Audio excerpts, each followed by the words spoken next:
Eh bien, il semble que Poutine ait fini par aller trop loin. Donald Trump a officiellement signé un décret qui lève toutes les interdictions de frappe avec des armes américaines sur le territoire russe. De plus, Trump a appelé les agences militaires américaines à coopérer avec les forces armées ukrainiennes pour frapper les infrastructures énergétiques et pétrolières de la Fédération de Russie.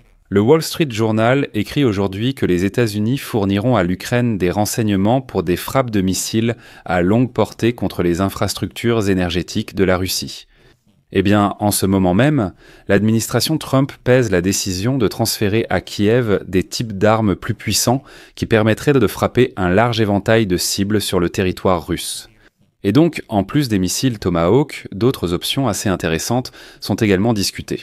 Parallèlement, Volodymyr Zelensky a déclaré publiquement aujourd'hui que jusqu'à ce jour, l'Ukraine n'avait attaqué le territoire russe qu'avec des armes ukrainiennes, mais qu'à partir d'aujourd'hui, des missiles américains frapperont également la Russie. Et c'est le résultat de sa rencontre avec Donald Trump. Je m'appelle Alexei Petchi. Nous sommes le 2 octobre aujourd'hui. Discutons de ce sujet maintenant. Certaines informations sont confidentielles. Nous aborderons l'armement que les Américains souhaitent fournir au-delà des Tomahawk et la signification de l'élargissement. L'élargissement de l'échange de renseignements ? Avant de commencer cet épisode, je vous demande de vous abonner à cette chaîne, de mettre un like et d'écrire n'importe quel commentaire sous cet épisode. Cela aide énormément à promouvoir la vidéo sur YouTube et je vous en serai reconnaissant. Si vous souhaitez soutenir le travail de cette chaîne YouTube, vous pouvez le faire en faisant un don via les liens et les coordonnées dans la description de cette vidéo. C'est écrit là-bas « Soutenir la chaîne YouTube Alexei Petchi ». Choisissez la méthode qui vous convient le mieux. Il y a aussi le parrainage sur YouTube, Patreon, PayPal, Buy Me a Coffee, des coordonnées bancaires et même des portefeuilles crypto. Choisissez l'option qui vous convient le mieux. Je vous serai reconnaissant pour tout soutien de votre part, tout soutien. Ainsi, le Wall Street Journal, citant des sources à la Maison-Blanche, a déclaré que le président américain Donald Trump avait récemment approuvé l'implication des agences de renseignement et du Pentagone pour aider l'Ukraine à préparer des frappes à longue portée. Désormais, c'est en entouré que, sur ordre de Trump, le renseignement américain et le ministère de la Défense doivent de collaborer avec les forces armées ukrainiennes pour coordonner les frappes contre la Russie. Parallèlement, les responsables américains appellent également les alliés. L'idée de Trump est que tous les pays de l'OTAN ne doivent pas simplement fournir des armes à l'Ukraine, mais aussi aider pleinement les forces armées ukrainiennes à apporter des frappes contre les Russes. Eh bien, comme vous le comprenez, l'élargissement de l'échange de renseignements avec Kiev est la dernière preuve que Trump renforce son soutien à l'Ukraine. Après que ses tentatives de faire avancer les négociations de paix avec le dictateur fou Poutine ont échoué. Selon les responsables de l'administration Trump, la Maison-Blanche aidera pour la première fois l'Ukraine à mener des frappes en utilisant des missiles à longue portée, précisément contre des infrastructures énergétiques situées en profondeur sur le territoire russe. J'insiste, pas contre des cibles militaires, mais bien contre des infrastructures énergétiques. Autrement dit, la Maison-Blanche a reconnu l'efficacité de la tactique de l'Ukraine consistant à frapper les raffineries de pétrole russes et, plus généralement, le secteur pétrolier de ce pays. Je rappelle aussi que récemment, le représentant spécial de Trump, Kit Kellogg, a déclaré que les frappes ukrainiennes contre le secteur pétrolier de la Fédération de Russie sont même plus efficaces que les sanctions occidentales. Au final, Trump a décidé de participer à la destruction de l'infrastructure pétrolière de la Russie. À ce moment-là, certains spectateurs pourraient dire « stop ». Les États-Unis transmettent depuis longtemps des renseignements à l'Ukraine, alors quelle est la nouveauté ? Oui, en effet, les États-Unis aident déjà depuis longtemps Kiev à mener des frappes avec des drones et des missiles. Cependant, l'élargissement de l'échange de renseignements signifie que l'Ukraine disposera de meilleures capacités de frappe.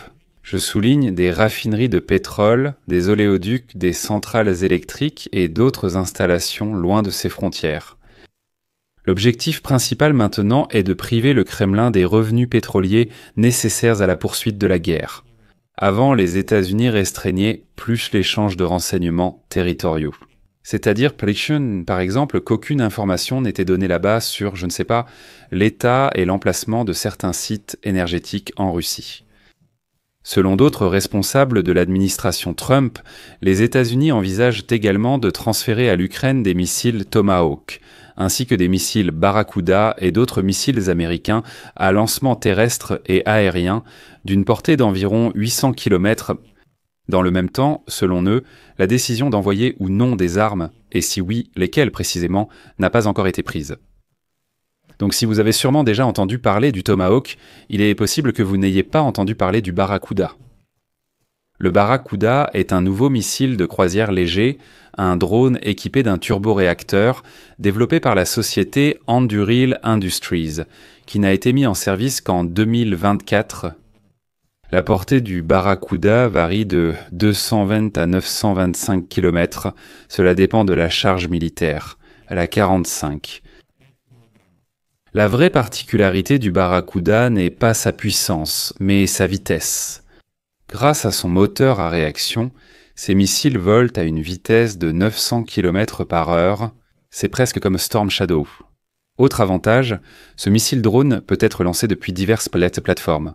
Sur le site du fabricant, il est indiqué que ces missiles peuvent être lancés depuis les High Mobility Artillery Rocket System. De plus, ces mêmes missiles peuvent être lancés depuis des chasseurs F-16. Autrement dit, c'est en fait un drone à réaction. On ne peut pas atteindre une grande cible avec ce missile. Mais pour des cibles comme une raffinerie de pétrole, une station de pompage de pétrole, une sous-station ou un transformateur, ce missile est parfaitement adapté. Rapide, maniable et suffisamment destructrice. La Russie n'arrive déjà pas à gérer les drones ukrainiens lents et la Barracuda est plusieurs fois plus rapide, ce qui pourrait accélérer considérablement la destruction du secteur pétrolier russe.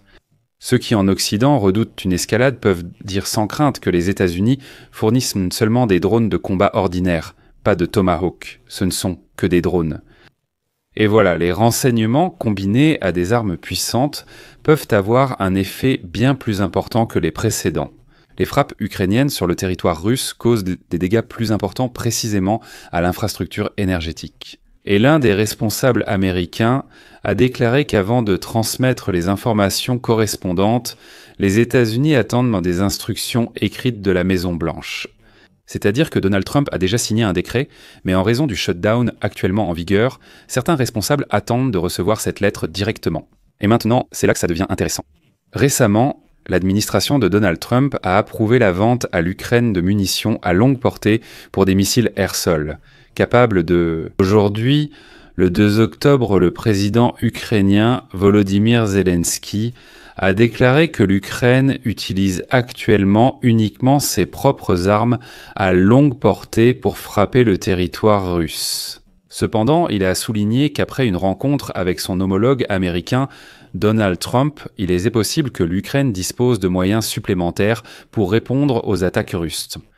La semaine dernière, Zelensky a dit avoir demandé à Trump des missiles Tomahawk. Et le vice-président des États-Unis, J.D. Vance, a déclaré dimanche lors d'une émission sur la chaîne Fox News que les États-Unis examinaient une telle demande de l'Ukraine. L'approbation de la fourniture de renseignements supplémentaires est intervenue peu de temps avant que Trump n'exprime sur les réseaux sociaux son irritation envers Vladimir Poutine et n'affirme que l'Ukraine pourrait reprendre le contrôle de l'ensemble des territoires occupés. De plus, selon des responsables américains, Trump avait auparavant souligné que l'Ukraine ne pourrait pas l'emporter sans la capacité de frapper en profondeur sur le territoire russe. Après cela, Trump a déclaré que l'Ukraine avait toutes les chances de l'emporter. Et voici donc le scénario des frappes contre la Russie. Et ici, rappelez-vous que l'administration Trump limitait l'accès de l'Ukraine au type d'armes puissantes et au volume d'échanges de renseignements. En particulier, l'équipe de Trump a arrêté les nouvelles livraisons de systèmes de missiles Attack-M's que les États-Unis ont commencé à envoyer à l'Ukraine sous l'administration Biden. Le Pentagone a ensuite introduit une procédure d'approbation pour chaque cas où les Ukrainiens souhaitent utiliser ces missiles. Un tel mécanisme de veto, en place depuis ce printemps, empêchait l'Ukraine de lancer les attaques américaines sur le territoire russe. Selon le Wall Street Journal, l'Ukraine a déjà demandé cette année à utiliser ces missiles contre une cible en Russie, mais l'administration Trump a refusé. La situation change. Ces derniers jours, Trump a reçu plusieurs briefings similaires sur la situation sur le champ de bataille et s'est concentré sur l'absence de gains territoriaux de la Russie. Et dans ses interventions publiques d'Arahan, il a critiqué le rythme de l'avancée russe dans la guerre. En ce moment, lui et son équipe ne parlent que des pertes subies par les Russes. Des centaines de milliers de soldats tombent au combat sans aucun résultat. Le Kremlin a réagi avec retenue à l'annonce selon laquelle les États-Unis pourraient m'en fournir à l'Ukraine de nouveaux types d'armes puissantes. Comme l'a dit aujourd'hui Peskov, je cite. La question reste de savoir qui lancerait réellement les missiles Tomahawk, même s'ils étaient pointés sur le territoire du régime de Kiev. Seuls les Ukrainiens pourront-ils le faire ou aussi les militaires américains. De plus, qui exactement déterminera les cibles pour ces missiles? Cela nécessite une analyse très approfondie. Bref, une nouvelle ligne rouge de la part de Poutine, qui aujourd'hui a menacé le monde entier d'une grande guerre, tout en assurant en même temps que la Russie n'attaquerait pas l'OTAN. Et d'ailleurs, il est même stupide d'y penser. Mais cela sera abordé dans une autre émission sur la chaîne YouTube, où elle est déjà sortie à propos des discours d'aujourd'hui du dictateur Poutine à la conférence de Valdaï. Si vous ne l'avez pas vu, allez sur la chaîne, abonnez-vous et regardez.